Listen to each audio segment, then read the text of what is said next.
Welcome back. Today we are airing part 2 of my conversation with Johann Hari. He is a journalist and the author of Magic Pill, The Extraordinary Benefits and Disturbing Risks of the New Weight Loss Drugs. And just to remind you, last week Johann told us why Ozempic and similar semaglutide drugs might change our world as much as the cell phone.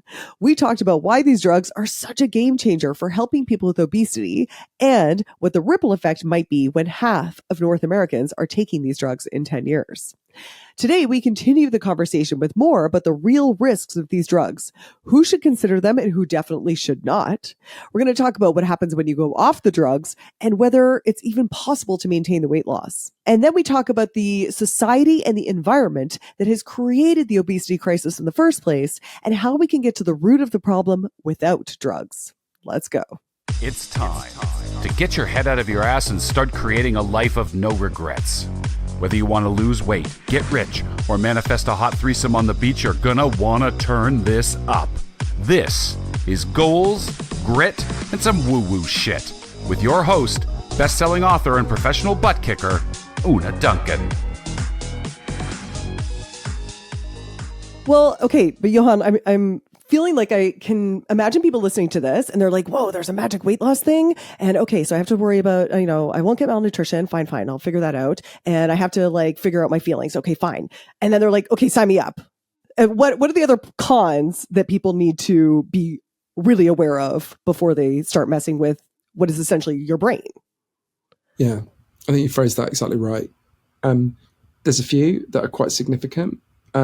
So generally when you speak to experts on this about the safety of the drugs, they say actually we know quite a lot about these drugs because type 2 diabetics have been taking them for 18 years now, and so we actually know and there's a huge number of diabetics all over the world have been taking them because in addition to having this effect on appetite, they also stimulate the creation of insulin, which is obviously what diabetics need. And they don't put it as crudely as this, but basically they say if the drugs made you grow horns, the diabetics would have horns by now, right? And that's a good point and an important point, and it should give us some reassurance. But some other scientists have said, well, hang on, if we're going to base a huge amount of our confidence of the safety of these drugs on diabetics, let's do a little bit more digging into the diabetics. So, for example, there's a brilliant French professor called Jean-Luc Fayet, who's at the University Hospital in Montpellier, who was commissioned by the French Medicines Agency to look into the safety of these drugs for the French market. And he started looking at the evidence, and he was really alarmed by something in the animal studies. If you give these drugs to rats, you massively increase their risk of getting thyroid cancer. And there's a sort of plausible way that could be happening as well, what's called a mechanism of causation, because in addition to having GLP-1 receptors in your gut and your brain, you have them in your thyroid, and rats do too. So it kind of makes sense. So if you're screwing with GLP-1, maybe it's having an effect on the thyroid. So what he did is he looked at a huge database in France. They've got very good medical databases in France. He looked at a huge medical database of loads of diabetics who'd been taking these drugs, and he compared them to very similar diabetics who had not taken the drugs. And what he calculated, this is disputed, but what him and his team calculated is that these drugs increase your risk of developing thyroid cancer by more than 50%. Now, it's important to understand what that doesn't mean. That doesn't mean if you take the drug, you've got a more than 50% chance of getting thyroid cancer. Obviously, if that was the case, we'd be having bonfires of Ozempic all over the world. What it means is, if he's right, and this is contested and some other scientists disagree, whatever your thyroid cancer risk was at the start, if you take these drugs, it goes up by a little bit over 50%, right? Now, thyroid cancer is relatively rare. 1.2% of people get it in their lives. 84% of people survive. So it's relatively small, but it's a big increase in a relatively small risk, right? If he's correct. There's lots of other potential areas of risk. There's concern about pregnant women because we know that when you give these drugs to rats, their babies are significantly more likely to have birth deformities. The one that most worries me for myself is just the long-term effects. Right. So, because you're on these for life, right? That's the idea. I mean, that's disputed as well. But what the drug companies say is that these drugs work as long as you take them and they stop working when you stop taking them. So it's like statins or blood pressure meds or whatever, that when you stop using the drugs, you regain the weight. There's only one study that shows that. We've only got one study of it, but it did find that. Obviously, drug companies have a vested interest in telling us we have to take them forever, but there do seem to be some minority of people who use them take them to interrupt their habits, stop and manage to maintain a lower weight, but they do seem at the moment to be a minority. We'll know more about that in a few years. But if we think about the long-term risks, you're right. If the drug companies are right, you're going to have to take them. I'm 45. I hope I live as long as 3 of my grandparents to the age of 90. So I'm going to be taking these for 45 years, right? What are the effects of taking a drug that changes your brain for 45 years? The short answer is we don't know. Dr. Greg Stanwood, who's a brilliant researcher of these drugs at Florida State University, said to me, now he stressed that he's broadly confident in taking these drugs. Indeed, he's thinking of taking them himself. But there's a concern he raised with me, which I found quite alarming. And I want to be clear, he's not saying these drugs will have this specific effect. He's drawing an analogy. So if we think about antipsychotic drugs, if you go back to the early 60s when they started being given to people, doctors judged the benefits outweighed the risks. 40 years later, it was discovered if you take these drugs for 40 years, you're much more likely to get dementia. In fact, all forms of dementia are made much more likely by taking antipsychotics. Now, it's not that the doctors back in the 60s were being negligent. They didn't know. There was just no way you could know that until you'd had people taking these drugs for a really long time. Now, there's no reason to think these drugs will cause dementia, but it just raises the question of there could just be some unknown and unpredictable long-term effect, right? Given that these drugs are activating really important parts of the brain. In fact, when you give these drugs to rats and then you cut their brains open, which obviously you can't do to humans, you see that these drugs go everywhere in the brain and affect every part of the brain, right? So not like a trivial part of you, the brain, right? But against that, so that's a real concern for me. It's my biggest single worry for myself, although I've got an even bigger worry for the society that we can come back to. Against that, I think a lot about something that Dr. Shauna Levy said to me. So she's a brilliant obesity specialist at the Tulane University School of Medicine in New Orleans. And Dr. Levy said to me, we don't know the long-term effects of these drugs. We do know the long-term effects of obesity, and they're catastrophic.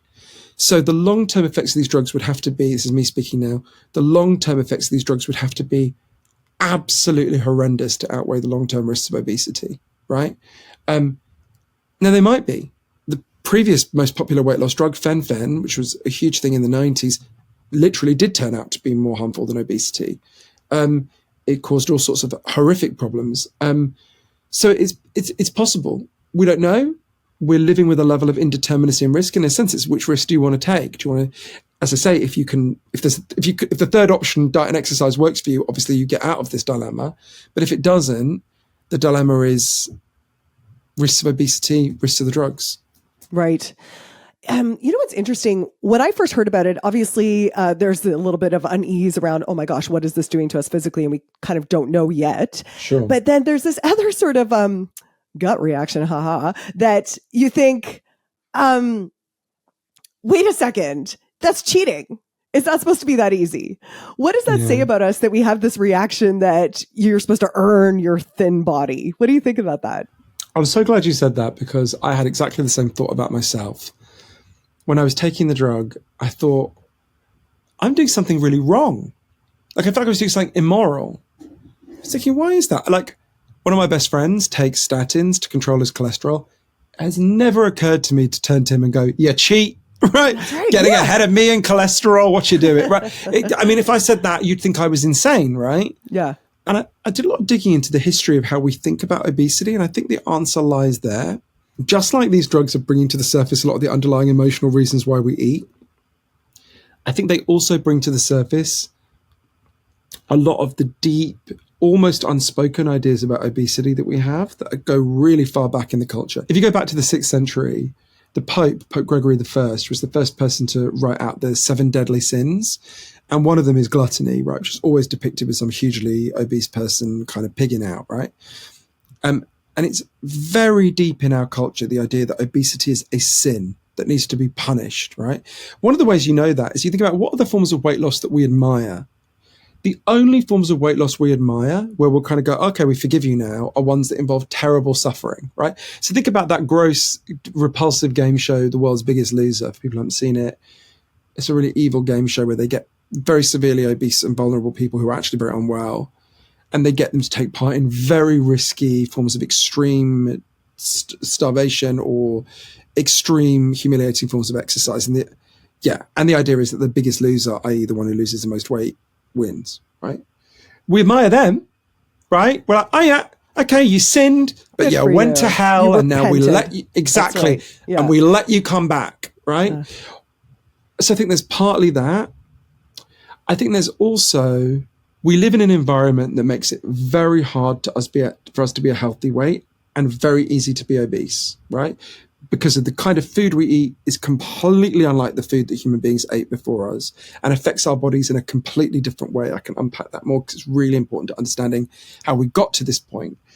But in that environment, lots of people, particularly women, are every day making quite painful sacrifices to not be fat, right? They're going hungry.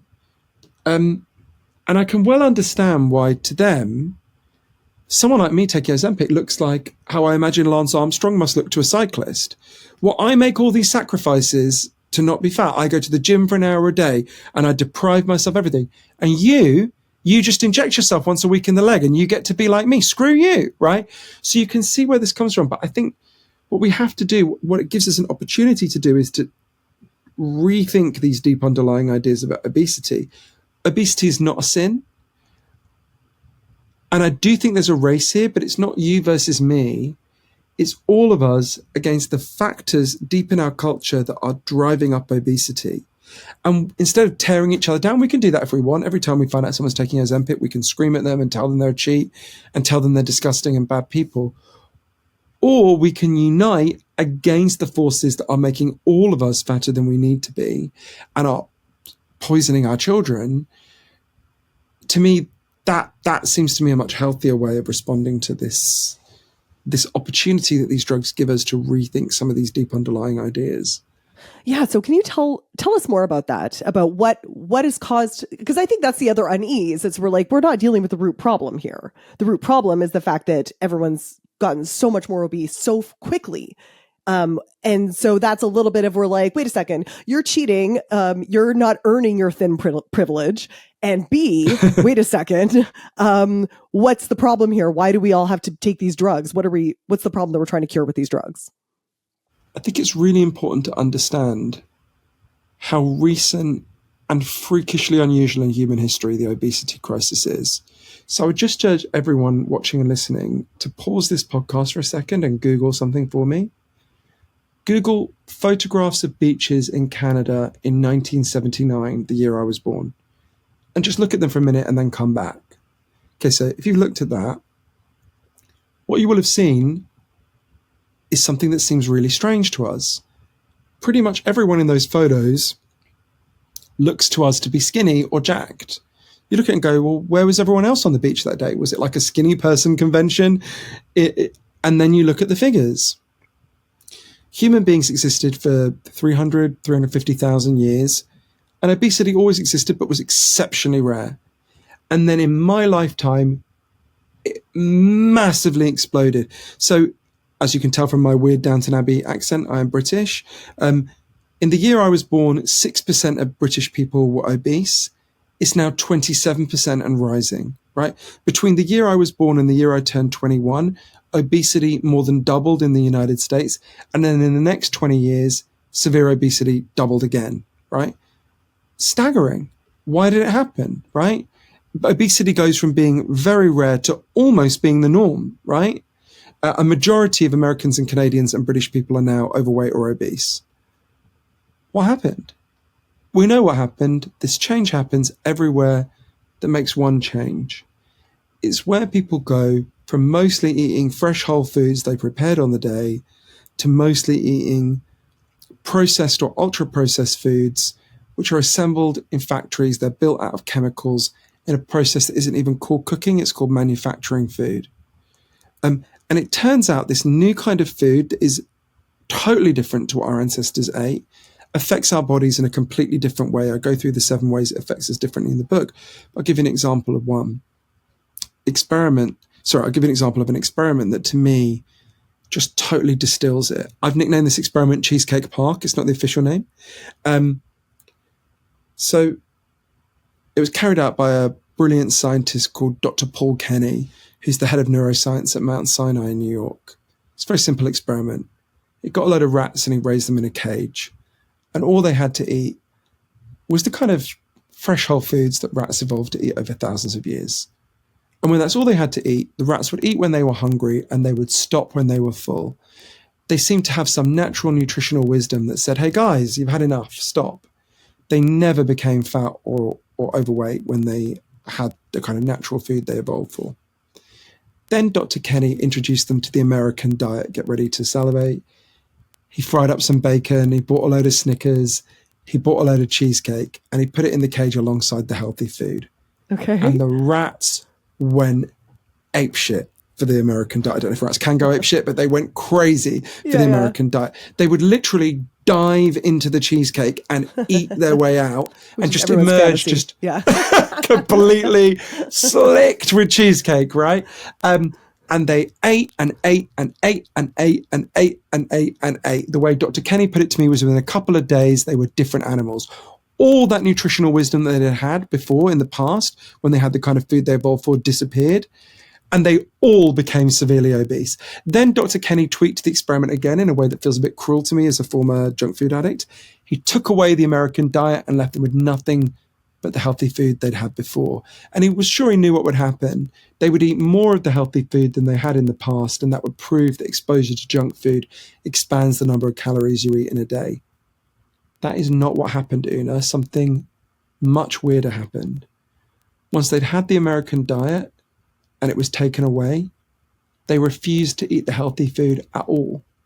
It was like they no longer recognized it as food. It was only when they were literally wasting away that they finally grudgingly went back to eating it. Now, I would argue we are all living in a version of Cheesecake Park. If you've ever been into a branch of Tim Hortons, you're living in a version of Cheesecake Park, right? We are, 67% of the calories the average American child eats in a day are ultra-processed foods. That means, from ultra-processed foods, that means, food that was built in a factory, out of chemicals that bears no relationship to the food that went before it. And that food massively undermines your ability to ever feel full and massively undermines your ability to know when to stop eating. Basically, my whole diet until I started taking these drugs pretty much came from these processed and ultra-processed foods going right back to when I was a small child, right? I realize now I had never felt full until I took these drugs. I had felt stuffed. I'd felt so stuffed I could not eat anymore, but that's not the same as feeling full, right? So yeah, the food environment we live in, and that raises the point you raised, which is a few months into taking these drugs, I went to my best friend and I said, I've got to stop taking them. I'm being a complete hypocrite.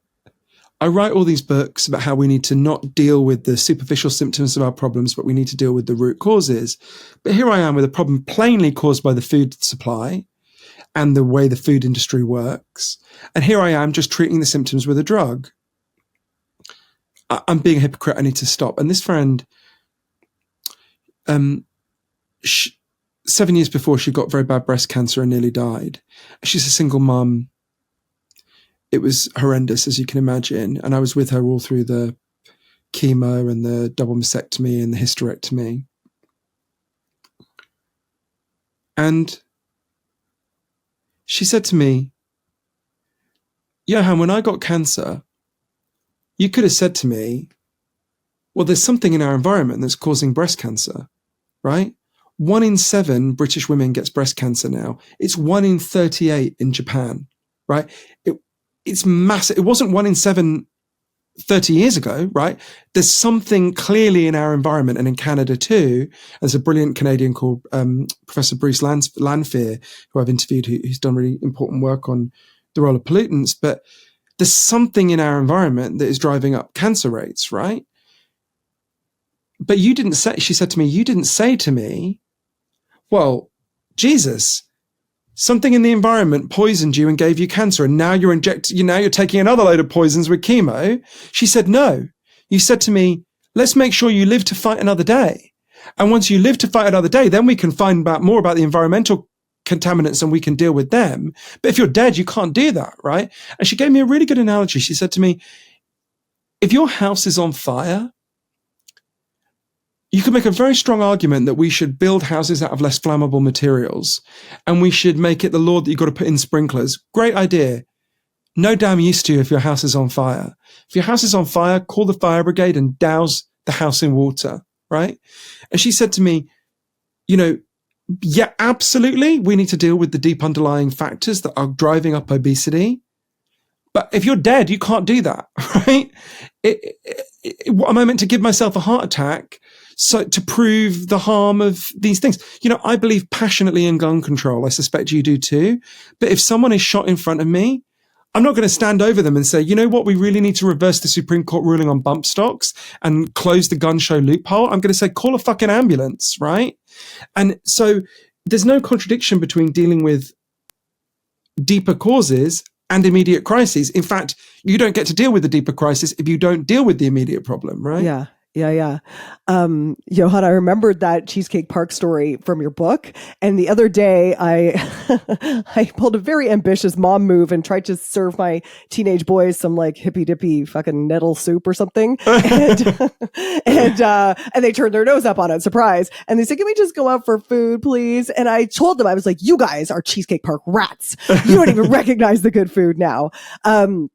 But it's true. And even though I'm trying to raise my kids, and I work in health and they're constantly shoving spinach at them or whatever, even so, they are, the first to say, can't we just please go get some burgers and fries? So I think that it's much more insidious than most of us think. A lot of us think, that's bad for, a lot of people are eating junk food, but I'm not. And I think a lot of us are more affected by this environment than we think we are.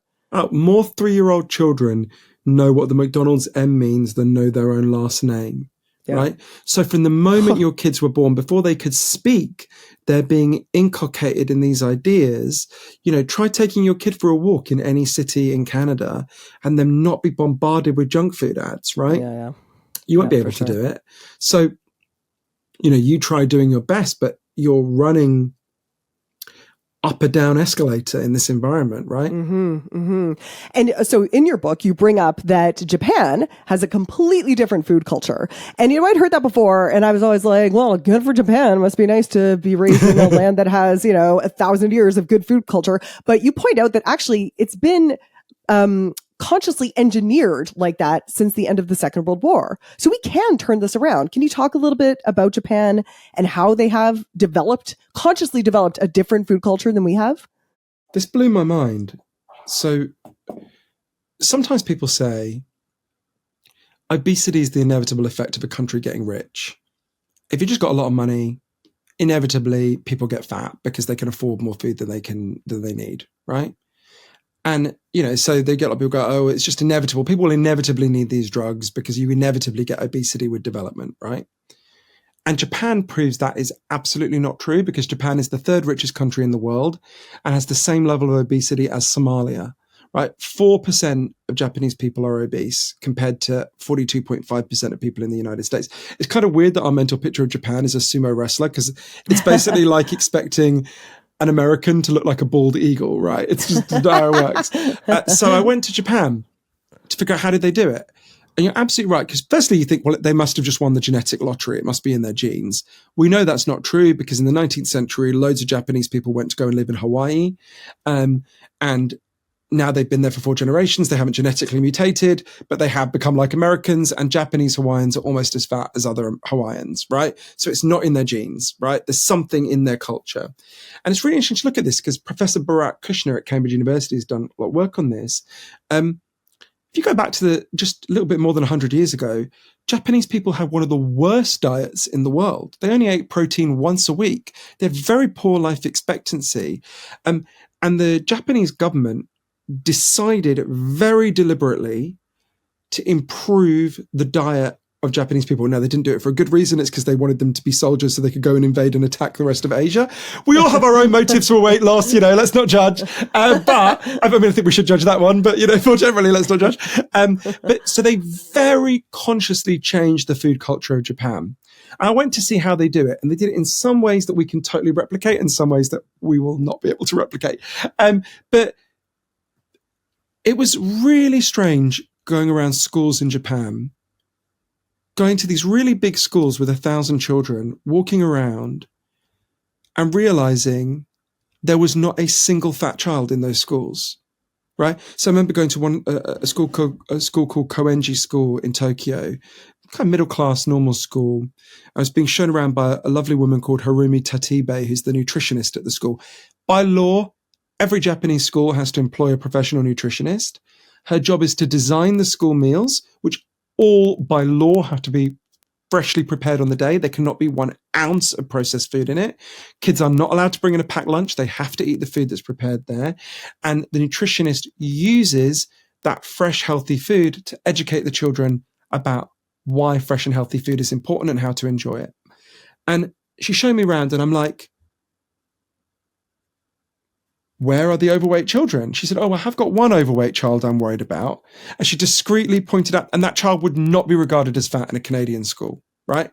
And you think, wow. So it was totally fascinating. You see these kids eat this fresh, healthy food. By law, by the way, also, the head teacher at the school has to eat the fresh food first. He has to eat the same food as the kids.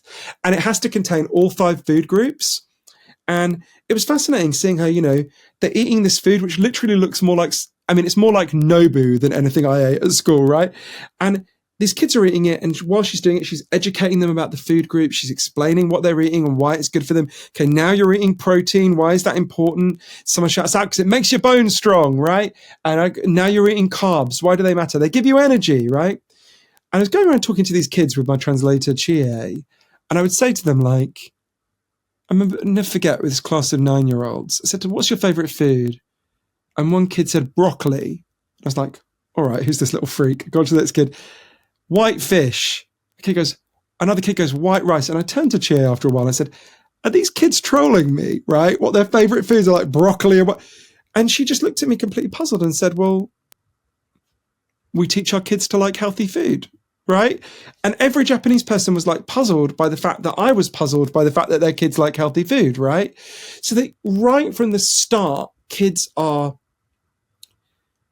taught to prepare, love, and consume fresh, healthy food, right? There are loads of other things Japanese people do, some of which we can't do, right? There's a law. So in 2018, obesity went up in Japan by like 1%. And they had a massive freak out, right? It was like, to us, it seems like laughable. And they introduced a law known as the Metabo Law, which requires, so this sounds, when I first heard about this, I thought this cannot possibly be true until I went to go and see it in practice. Every company in Japan has to weigh every single one of its employees who are over the age of 40 once a year. And if your weight has gone up, you have to draw up a plan with your employer to bring your weight down. And the employer has to register the weight of its employees with the government. And if your company's weight overall goes up, you get fined by the government, right? So it's like, what is this? So the company gets fined? Company gets fined, right? Wow. Your employees are too fat, here's a fine, right? So I went to see how it works, and I went to a company where they weigh their workers, right? As every Japanese company has to.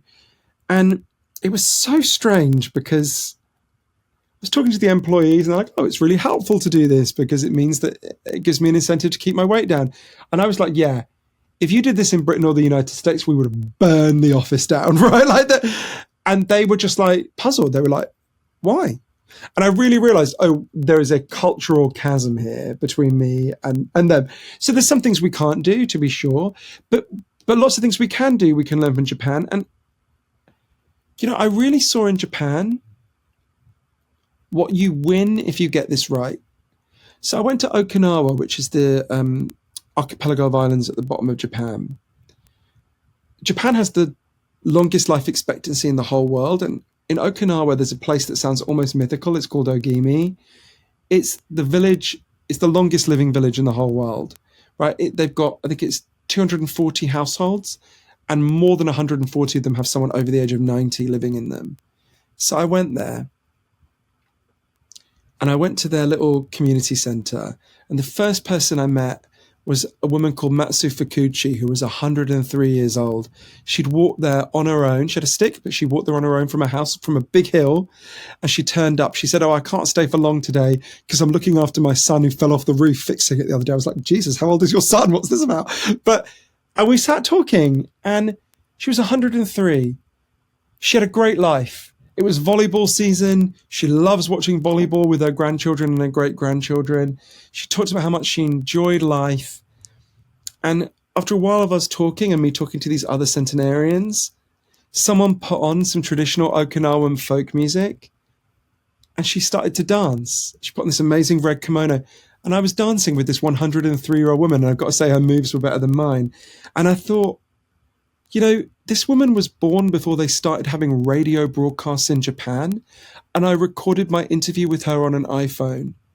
This is what you get if you sort out the obesity crisis. Okay, not everyone gets to live to be 103, obviously, but you get more life. And not just more life, but more joyful life. You get to dance at 103, right? That's why I thought about how many people I know who are just crippled because they've been obese, because the food industry has screwed them up, or how many people I know who never got to live to be, never mind 103, but never got to live to be 70, including many of my relatives. I never knew my grandfather because he didn't get to live because of this, right? So you think about that. The benefits of getting this right are so great. It's why some of us have to face this difficult choice now between obesity and these drugs. But more importantly, we can fix our culture so we don't have to make this choice, right? And that can sound a bit pie in the sky. Excuse me. That can sound a bit pie in the sky. But think about an example in our lifetimes. So like I said before, my mother is a massive chain smoker. There's a photograph of me and my mother when I'm 6 months old. She's breastfeeding me, smoking, and resting the ashtray on my stomach, right? When I discovered this photo a few years ago, I thought she'd feel guilty. Exactly. I thought she'd feel guilty. She looked at the picture. She's Scottish. She said, "You were a fucking difficult baby. I needed that cigarette." Right? Totally unrepentant. But you think about this, right? I think if we could go back to our childhoods, right? If we could take your kids or my godsons or my nephews or my niece back to the Britain or Canada of, let's say, 1987, right? I think the thing that would most shock them is that people smoked everywhere. People smoked on the plane. People smoked in restaurants. People smoked on game shows. My doctor used to smoke while he examined me when I was a kid, right? And you think about now, that is unthinkable, right? We've gone from more than half of Canadians and British people smoking to, I think in Britain, the figure is 12%. Okay, we've got an issue with vaping. That's a real issue, but it's much less bad than cigarette smoking. So we've got, that transformation happened as a result of concerted government policy demanded by ordinary people, right? We can do it if we want to. People were not this obese 50 years ago. We can fix it so that our children do not have to make a choice between a risky drug and a risky medical condition. We absolutely should do that, right? We can do it. We should do it. Japan shows us how to do it. I went to other countries that have done it. Mexico, the Netherlands, loads of places have introduced concerted government policies. Finland, although I didn't go there, I interviewed people from there. There's lots we can do here. It's a matter of will and us choosing to protect ourselves. I would love to talk about that Japan situation for a second, because I remembered that story from your book about weighing the employees, and no one I've told that story to has thought that was a great idea. No, everyone was appalled. And I think it's because we have this gut reaction against the stigma of gaining weight, which is good because we know, both you and I have known, we've both done our research on this. The more you stigmatize people, the more weight they gain. The worse they feel about themselves, the more weight they gain. But in Japan, it doesn't seem like a stigma so much as conforming to social norms. So I wonder, why does one not work and one does? It's a really deep and important question.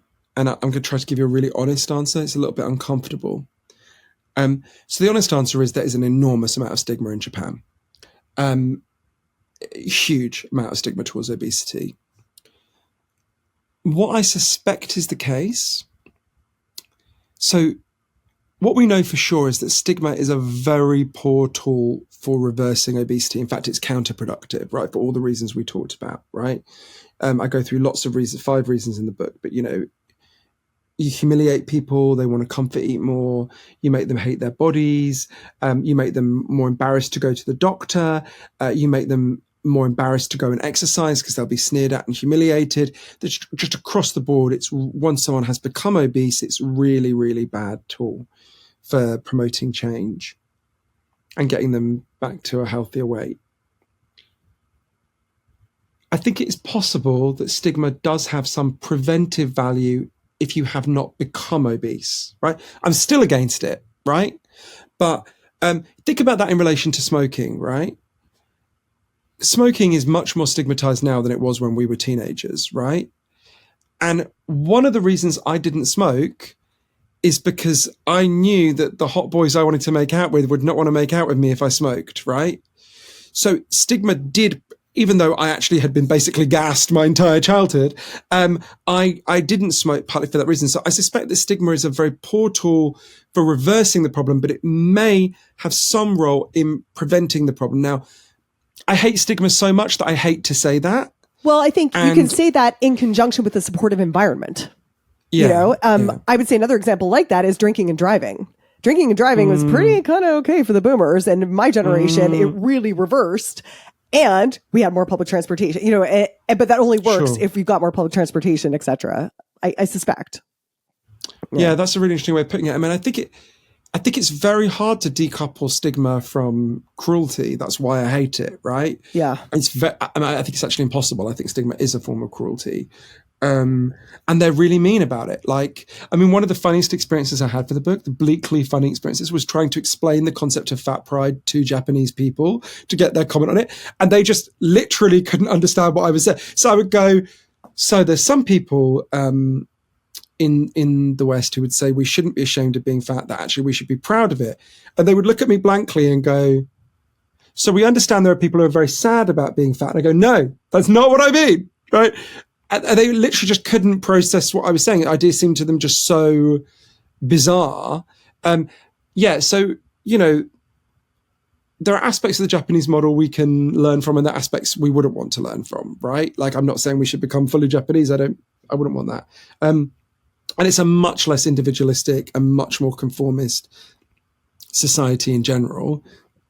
And I like our ornery individualism, right? So there's a lot I wouldn't want to imitate from Japan, but a lot we can learn. And I think the biggest thing we can learn is just that you can really radically transform a food culture, right? Yeah, I thought that was fascinating. And in a way we shouldn't need Japan to tell us that because we have radically transformed our food culture just in a negative direction, right? Yeah. I want to talk about what's next, both for you and for society. So I was listening to another interview that you did, and you casually mentioned that you had for breakfast that morning a packet of peanut M&Ms. And I am not judging at all, but I'm so curious, if you don't have the craving for junk food, and you are obviously so well informed about the benefits of whole unprocessed food, blah, blah, blah. I guess what I'm wondering is there hope for people who are on Ozempic that without the cravings and the appetite that they will start to gravitate, reform their habits and then they can kind of wean themselves off of Ozempic and live a happy, healthy life? And I'm wondering, are you noticing that for yourself? And what are your plans for your personal use of this drug? Do you want to stay on it forever? Are you trying to shift habits? Is it happening naturally? The answer is a bit complicated. The honest answer is. So one of the things we know is that, because you said, you know so much about it, it's surprising, it's a natural thing to say. One of the things we know from 50 years of diet research is giving people psychological insights into their eating can help with all sorts of things. It can reduce shame, it boosts self-knowledge, but psychological insights into eating do not at all change how you eat. Right, just giving people, there's loads of research on this. Professor Michael Lowe at Drexel University in Philly has done a lot on this. It's why just giving people psychological therapies for overeating sadly doesn't work when it comes to reducing their eating. It does benefit them in other ways. I'm a big fan of therapy, but it's not a good diet tool, right? So knowing that, it shouldn't be surprising that giving me psychological insight doesn't necessarily kind of solve my problem. I had a weird thing for the first 6 or 7 months that I was taking the drugs, where I'm going to put it crudely. I was eating smaller portions of the same old shit, right? All of my eating habits were formed around junk food, literally all of them. And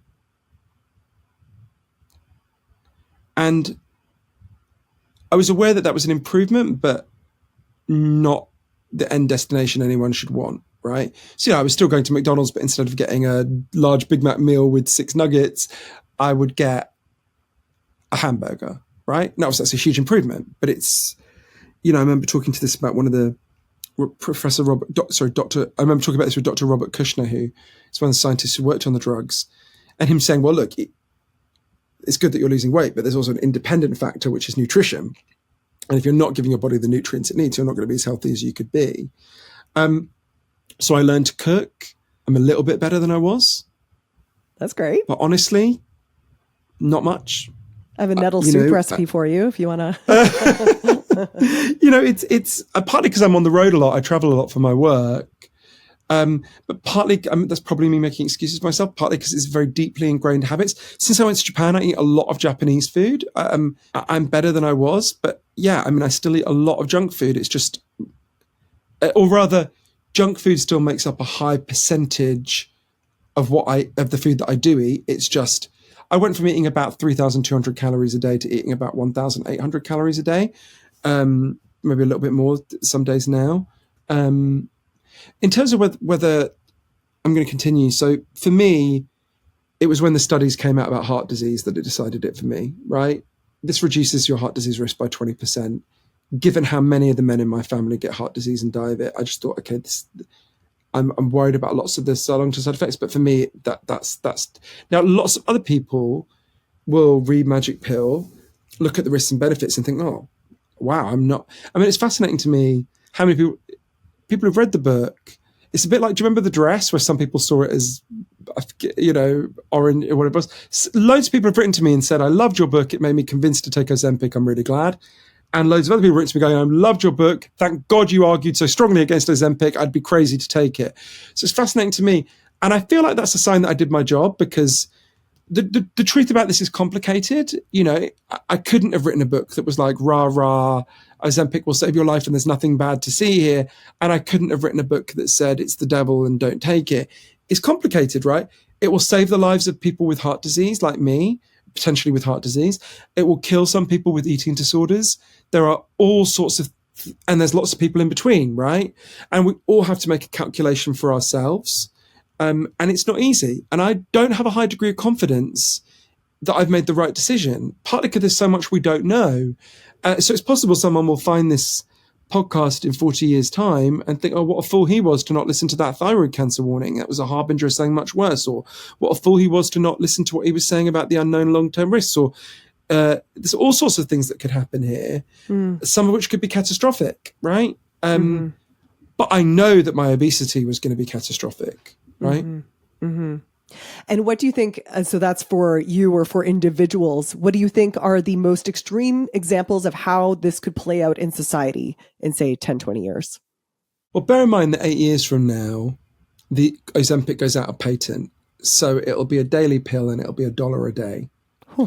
Unless the 12 risks that I'm writing about turn out to be worse than we currently know, and I don't rule that out at all, but unless that happens, I would predict that more than half of Canadians will be taking that pill. And the thing I'm most worried about is people with eating disorders. So anyone who's known anyone with an eating disorder knows that there's a conflict going on within them. There's the biological part of them that wants to live and wants to eat, and then there's a psychological part of them that, for complicated psychological reasons, wants to starve themselves. And what these drugs do is they massively empower that psychological part of you. This is why Dr. Kimberly Dennis, one of the leading experts on eating disorders in the United States, said to me, these drugs are rocket fuel for eating disorders. There's something we can do about that, and I really urge everyone listening to really call your member of parliament and lobby for this, that could forestall the worst of this. So the worst case scenario, we're going to have an opioid-like death toll of young girls. It is overwhelmingly young girls who get eating disorders. There are some young boys and some older people, but it is mostly young girls. young girls who starved themselves to death using these drugs who would not have died had they not got these drugs. This is why eating disorders experts like Dr. Dennis are saying very strongly, we need to urgently regulate these drugs more tightly. So I can see from looking at you, you are clearly not eligible for these drugs, right? I can see you on Riverside. No responsible doctor should give you these drugs.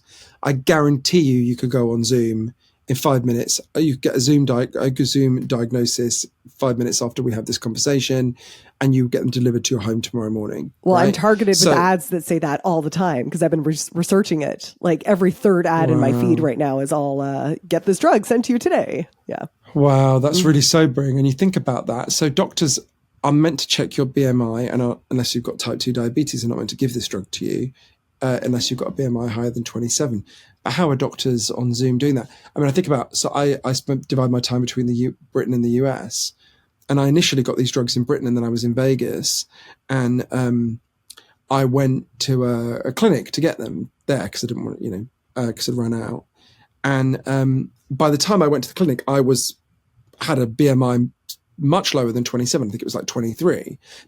I told them I was already using the drugs, but I could have didn't ask for any proof of that, right? And I'm not even sure they asked. Now I think of it, I'd have to check my notes. But either way, I was a man who walked in with a healthy BMI, and they gave me the drug with barely any questions, right? So what Dr. Dennis and other people argue is we need to stop Zoom prescription of these drugs. You should only be able to get these drugs through an in-person appointment with a doctor who actually checks your BMI. And if your BMI if you're not overweight or obese, you should not be given these drugs. And they should also be trained in detecting eating disorders so they can refer you for help. If we don't do that, I'm really worried that in addition to the incredible benefits of these drugs, we will have a really, really catastrophic wave of deaths. There's no other way of putting it. I think it's already begun, in fact. Well, anyone who is at all curious about these drugs, whether it's right for them, or even anyone who's curious about like the future of public health, should definitely read your book. But is there any final thoughts that you want to leave with anyone listening? God, we've covered so many things, and there's so much more in the book. I mean, I guess I would say, I was so ashamed when I was overweight. I was so embarrassed about it. And learning this evidence, I sort of realized, I wasn't a failure. I was an entirely typical product of our environment. And there's something about learning more about what's causing obesity that gives you, in any case, has given me a real relief and release from that sense of shame. So I'd say if you're overweight or obese, you haven't done anything wrong. This isn't your fault. Someone did this to you. The food industry did this to all of us. They gave us foods they actually knew undermine our ability to ever feel full and make us overeat. There's some pretty shocking, leaked memos in the book from the food industry. And we should stop being angry with ourselves and start being angry with the forces that did this to us and start regulating them so our kids don't face these choices in the future between these drugs and obesity. Those are great final words. Johann, you've been so generous with your time. I loved this conversation, and I loved Magic Pill. It's a great book. Yeah. What a pleasure. Thank you so much. I meant to say, or my lovely Canadian publicist Shona will taser me that if you want to know where to get the audiobook, the ebook, physical book, you can go to magicpillbook.com, or for my other books, you can go to johannhari.com. You can see where to follow me on social media. I meant to say you can get it from all good bookstores, but you can also get it from shitty bookstores. We don't have an quality test. There's no, like your bookstore is not good enough for Magic Pill, damn you. But I really enjoyed this conversation. Thank you so much, Una. You asked great questions. Oh, awesome. And I'll leave all the links to all the stuff, of course, with the podcast. Yeah. Hooray. Yay. Thank you so much, Johann. It's been great to meet you. I appreciate it. What a pleasure. Thanks so much. I'm going to go and eat some Japanese food, appropriately enough. Enjoy. With my godson. See you Brilliant. later. Mwah. Bye. Thanks so much. Bye. Well, my friend, I hope you found that conversation interesting. As I mentioned, I didn't think I was interested in Ozempic at all before I read Johann's book, Magic Pill. As you can imagine, I hear a lot about miracle weight loss cures, and it's always fucking bullshit. So when I started to read about Ozempic and the unprecedented results and the fact that it actually reduces your mind chatter about food, I got really excited. I have spent my whole career trying to answer the question, what would the world be like if the 40% of women who are constantly thinking about weight loss just don't have to think about that anymore? Think of the fucking human potential unleashed. And so even for my personal work, without the distraction of wanting to get thinner, we could actually start working on fitness and wellness. I mean, which we do. We 100% do, but there's always the undercurrent of weight loss wants. Anyway, then I learned about the risks and the fact that it's a lifelong drug and we have no idea how it's going to affect us long term. And that most people gain the weight back after they go off it. And the risks that people who are not obese are going to abuse these drugs to lose the last 10 pounds. And by the way, Johann didn't mention it, but he does give a really good summary recommendation. So this is what he says. Anyone over the BMI of 35 would probably benefit from these drugs.